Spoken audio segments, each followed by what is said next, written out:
Nosso bate-papo hoje, então, é sobre tecnologia em sementes para integração lavoura-pecuária, o famoso ILP. E hoje conversamos, então, com o sócio proprietário da Sementes Cometa, Rubens Cudias. E o nosso assunto, então, trata sobre essas tecnologias, esses avanços e esses produtos oferecidos pela Sementes Cometa. Mas, claro, Rubens, conta um pouco pra gente a respeito de toda essa introdução desse grupo familiar neste ramo comercial e a história realmente de vocês desse empreendimento. Então, a nossa família Cudes já trabalha com produção de semente ali no município de Chiapeta, aqui no Rio Grande do Sul, desde o ano de 78. E por volta do ano 2000, 2003, surgiu a oportunidade de nós iniciarmos um trabalho na produção de semente de trigo do propósito, das cultivares da Embrapa, através do licenciamento que temos com eles. E eu já tinha ouvido um pouco sobre esse assunto, esse tema de trigo forrageiro, trigo do propósito na universidade, na agronomia, e me chamou a atenção como uma oportunidade de nós nos diferenciarmos e atender esse segmento de mercado que estaria começando naquele momento. Uhum. E a partir então dessa disseminação e desse foco em que vocês buscam trabalhar hoje, oferecer esses produtos também aos clientes, aos parceiros e a toda essa gama da agropecuária, quando falamos sobre essas tecnologias em sementes, esse foco com o qual vocês trabalham hoje, como ele é então compartilhado através desses clientes e trabalhado ao longo do ano? Então nós naquela ocasião começamos a multiplicar essas cultivares de trigo do propósito e através da comercialização de semente, através de revendas de cooperativas, de parceiros nossos e também comercialização direta aos clientes, a gente foi percebendo que realmente os resultados foram muito animadores. As experiências dos produtores trouxeram resultados bem significativos.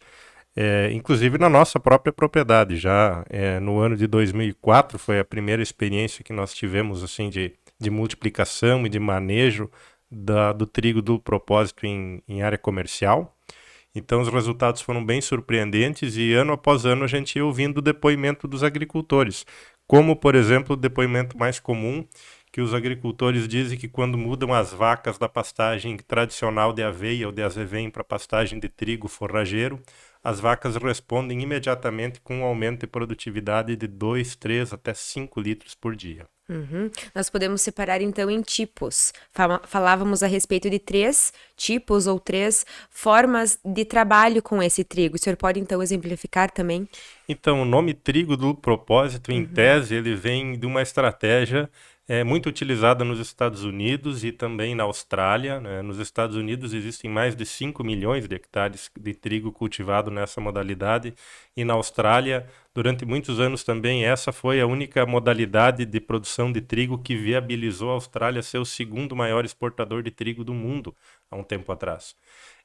Então, é a integração com pecuária.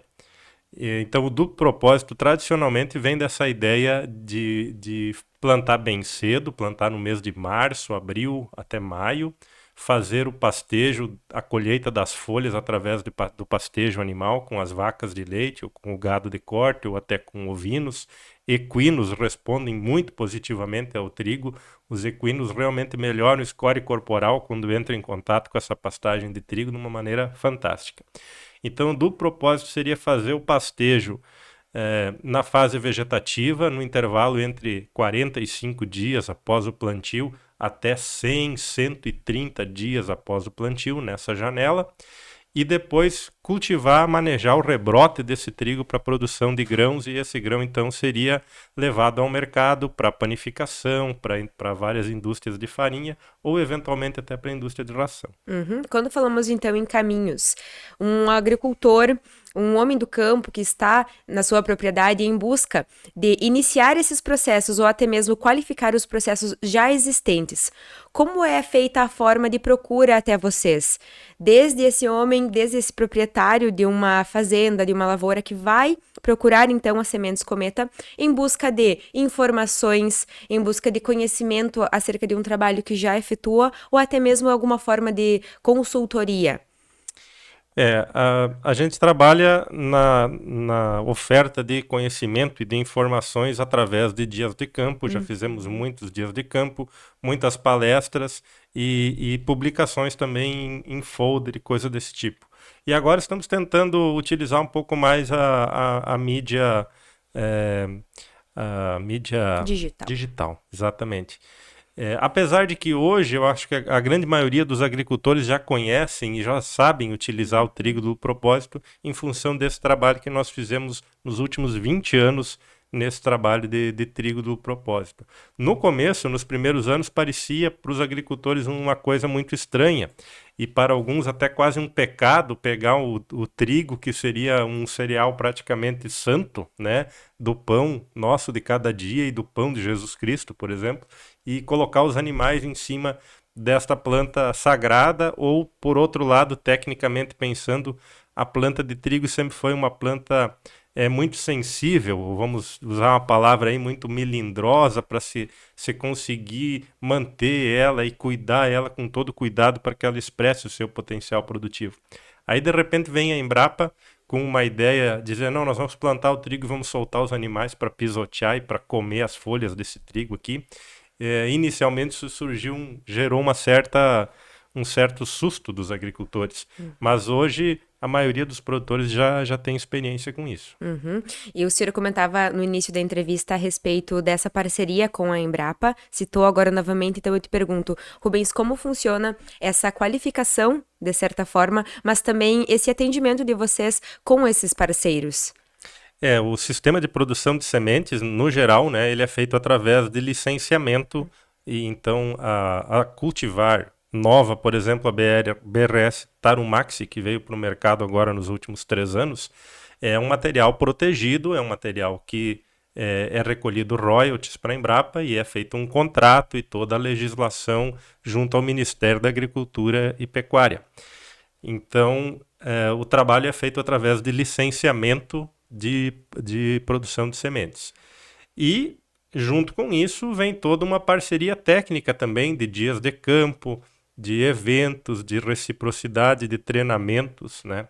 Inclusive, no último dia 19 de julho, nós recebemos na nossa propriedade uma equipe da Embrapa que estava ministrando um treinamento para um grupo de técnicos e agrônomos das cooperativas do sul do Brasil, num treinamento nessa parceria com a OCB, Organização das Cooperativas do Brasil. Então, nesse treinamento, a Embrapa deslocou esses técnicos de Passo Fundo até a nossa propriedade para visitar os nossos sistemas de integração lavoura-pecuária e integração lavoura-pecuária-floresta também, que nós temos uma área utilizando árvores e reflorestamento de eucalipto na integração pecuária e floresta.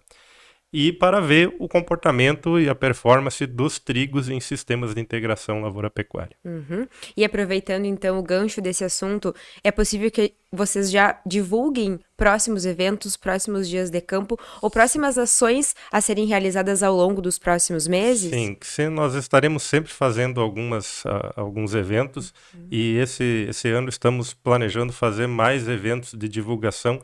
E agora a gente vai focar um pouco na divulgação do trevo, né? O trevo vesiculoso é uma forrageira muito antiga que já a Cotrijuí introduziu aqui no Rio Grande do Sul no final da década de 70, início da década de 80, o antigo trevo Yuti. E aí o sistema de produção acabou não absorvendo ele como poderia, porque é uma ferramenta muito poderosa esse trevo, né? Por ser uma leguminosa, o trevo mantém um alto teor de proteína durante todo o seu ciclo, desde da fase juvenil até a fase de planta mais velha.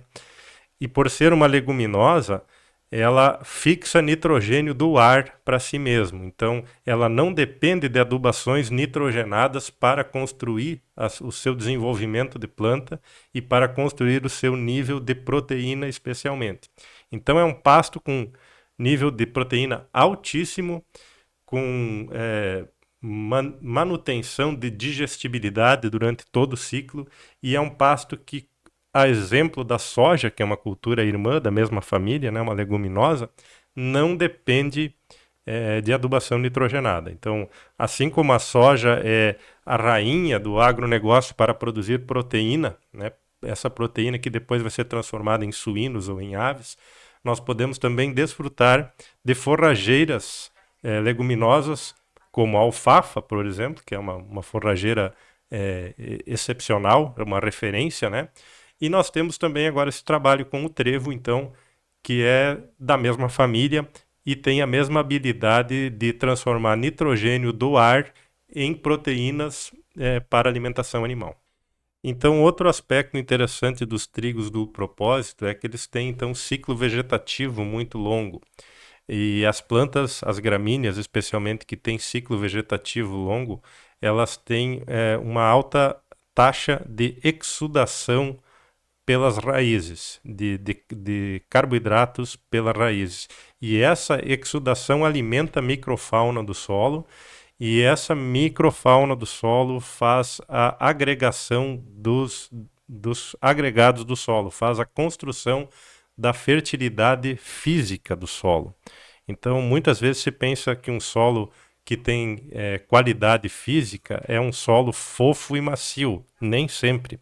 Um solo que tem qualidade física, ele obrigatoriamente tem alta taxa de infiltração de água, e essa água tem habilidade para descer no perfil quando chove e tem habilidade para subir no perfil quando vem a estiagem.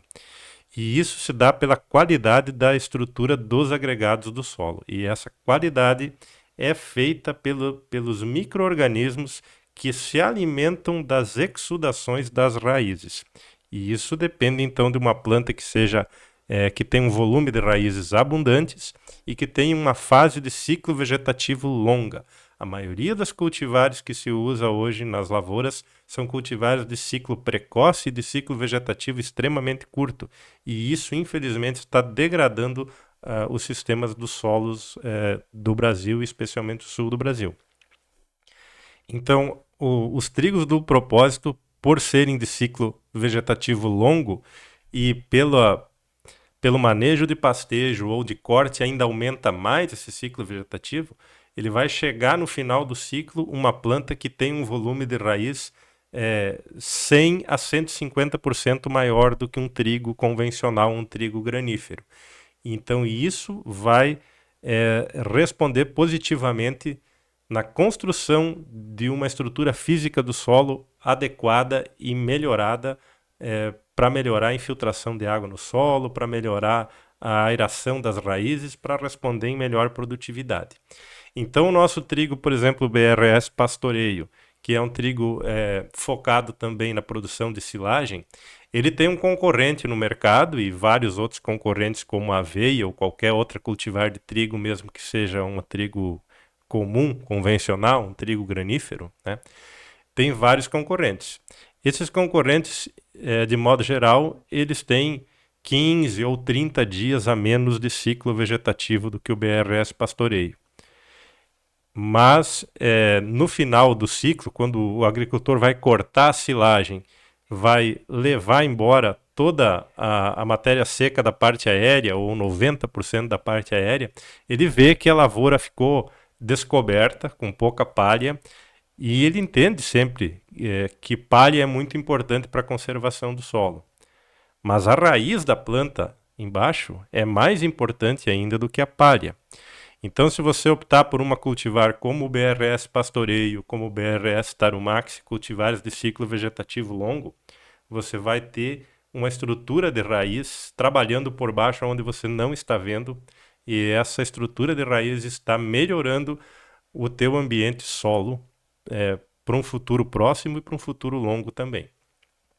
Então, eu gostaria de lembrar essa diferença dos materiais da Embrapa, especialmente esses materiais de trigo duplo propósito de ciclo longo, que produzem um volume de raiz muito maior.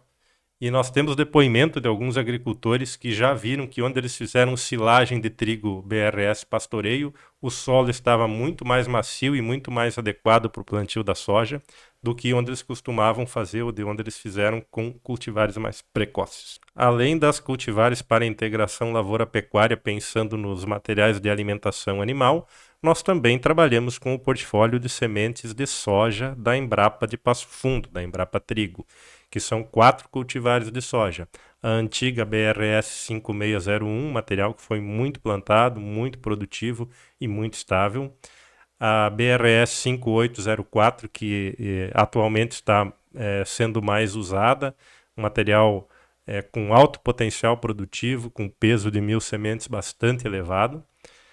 A BRS 6203, que é mais para a região das Missões do Rio Grande do Sul e para a metade sul do estado, um material muito rústico, muito bem adaptado a condições de fertilidade menor ou condições de disponibilidade hídrica um pouco menor também. E agora o último lançamento da Embrapa Trigo, que é a BRS 6105, portanto uma cultivar de grupo de maturidade 6.1, uma cultivar então de ciclo médio tardia, já considerado na atual conjuntura, um material com muito potencial produtivo, semelhante ao 5804, talvez até um pouco mais. Um material com muita característica de sanidade de raiz, altamente tolerante a doenças de tombamento, de dificuldade de germinação e de estabelecimento, né, podridões de raiz das mais variadas. Então, mais um material da Embrapa aí que vem para compor o portfólio de alternativas para o agricultor fazer a sua safra com tranquilidade e principalmente com um baixo custo, né? Uma semente também de tecnologia RR, uma tecnologia que não paga muitos royalties, então uma semente bem mais acessível. Estamos também esse ano voltando a trabalhar um pouco com um trigo precoce granífero para panificação, que é um lançamento novo da Embrapa, o BRS TR 271. É um material com altíssimo potencial produtivo, um material com biotipo agronômico muito interessante e é o primeiro ano que estamos plantando. Quando se fala em tecnologia em sementes, hoje vocês trabalham com um foco em trigos duplo propósito, mas também podemos falar de outras cultivares. Uhum. Ainda temos para esse portfólio de integração lavoura-pecuária, temos o Triticale BRS Saturno, é um material que tem se destacado muito para a produção de silagem, então já é um material de ciclo um pouco mais precoce, muito bom para a produção de silagem e para a produção de grãos para ração, né? Temos o BRS Pastoreio, que também é um trigo de duplo propósito, mas que apresenta espigas sem aristas. E essa característica de espigas sem aristas também induz a expectativa de usar ele como produção de silagem também. Alguns agricultores não gostam das aristas dentro da composição da silagem para os animais. Acham que as aristas, aqueles espetinhos que tem na espiga, podem eventualmente causar algum dano. Então, o BRS Pastoreio não tem aristas, também é um trigo que permite pastejo na fase juvenil. Alguns agricultores, em vez de fazer pastejo, fazem corte de pré-secado de folha, então fazem uma colheita mecanizada de folhas na fase juvenil, quando está com 25 a 30 centímetros, às vezes até 2 cortes de pré-secado, e depois, por último, um corte de silagem de planta inteira, de planta já granada. Tudo isso para estocar alimento para o rebanho de vaca leiteira. Muito bem. Quando falamos a respeito de todos esses serviços e tudo que faz parte desse dia a dia do campo, qual é a abrangência do atendimento de vocês, do atendimento das sementes Cometa e o trabalho de disseminação desses atendimentos, a chegada em mais municípios ou até mesmo em mais clientes? Nós temos clientes em todo o estado do Rio Grande do Sul, inclusive algumas secretarias municipais de agricultura, eventualmente algumas licitações, né? Essas revendas, os próprios agricultores, também em Santa Catarina e também no Paraná. Esses materiais que eu estou falando aí, com exceção do Triticale, eles têm uma abrangência na região mais fria do Paraná. Na região norte e oeste do Paraná, eles já não têm boa adaptação. O Triticale, sim, o Triticale tem uma adaptação nessa região mais quente também, mas vai até o sul de São Paulo. Porque o trabalho ele é efetuado de formas diferentes de um estado para outro, até mesmo por toda a preparação da terra e o que vai ser fértil para cada ambiente, para cada terra mesmo, se podemos falar dessa forma. Os sistemas de produção são muito parecidos, né? O encaixe a nível de propriedade é muito parecido. Agora, o esquema comercial, a corrente de comercial, aí é que muda. E, eventualmente, para fora do estado existem mais intermediários nesse negócio, né? Bom, uma coisa que não falamos é a performance animal do rebanho de gado de corte, né? Então, a Universidade de Santa Maria, através do campus de Palmeira das Missões, e através de uma parceria com um agricultor amigo nosso, onde já fizemos 10 dias de campo sobre trigo, duplo propósito e integração lavoura-pecuária, a universidade entrou de parceira naqueles dias de campo e começou a conduzir experimentos de validação do trigo duplo propósito lá. E esse experimento então gerou um trabalho publicado e homologado na pesquisa agropecuária, onde os animais tiveram ganho de peso de até 1,6 kg por dia, de ganho médio diário. Então, foi um ganho de peso assim, altamente surpreendente e muito citado pelas pessoas que conhecem o trigo do propósito e que defendem ele nos sistemas, né? Então, essas tecnologias também estão aliadas aos estudos e à ciência. Exatamente. Temos muitos parceiros nas universidades, nos institutos federais também. Semana passada andei entregando ainda nesse mês de julho algumas amostras gratuitas para um professor do Instituto Farroupilha aí para fazer testes de produção e aulas para os alunos de agronomia e de zootecnia, né? Formas de contato, então, para interessados e futuros clientes, parceiros da Sementes Cometa, para que possam fazer esse contato com vocês através de dúvidas ou até mesmo futuras parcerias. Podem procurar os nossos parceiros, podem procurar por esses produtos trigo do propósito nas revendas que você trabalha e podem entrar em contato diretamente comigo ou com meu irmão Manfred. Meu número celular, o WhatsApp é 55999632122 e o do Manfred é 55 também, 999630365. Então seriam esses os contatos por telefone ou por WhatsApp. Muito bem, falamos sobre as tecnologias em sementes para a integração lavoura-pecuária. Hoje conosco, representando Sementes Cometa, o sócio proprietário Rubens Cúdias. E a gente fala então deste apeta para toda a região, todo o estado e também Brasil afora. Muito bem, obrigado pela oportunidade. E esperamos que os agricultores aproveitem esse conteúdo e aproveitem as tecnologias que a Embrapa consegue levar até ele através do nosso trabalho.